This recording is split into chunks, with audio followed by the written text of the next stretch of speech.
So bakit ba lumilipat?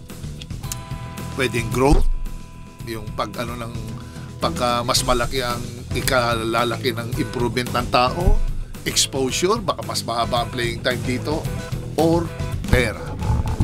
Yun ang primary list. Kadalasan pera ang ang nililipat. Correct. Ngayon lumipat doon sa yung mga bata doon sa kacha-champion mo pa lang lilipat ka.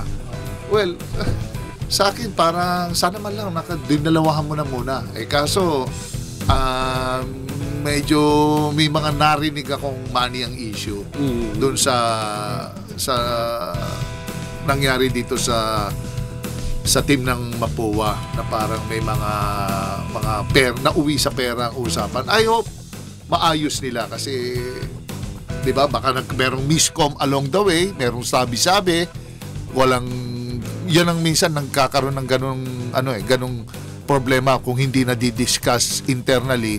May tendency na ang mga, alam mo namang players, lang naman, susunod lang naman niya kung anong sinabi ng isang assistant coach, head coach, o ng mga alumni Pero sa kanila, I mean, there's no one to blame but sila rin Mapua.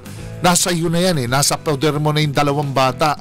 Bakit pa umalis? Hindi mo ba makontain? Hindi mo ba kaya ibigay yung nasa kabila? Diba? Baka naman konting depresya lang.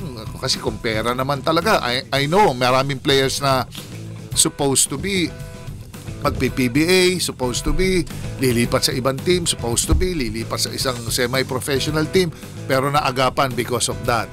So, yun ang it's more on internal yung nangyari sa kanila. And I hope maayos.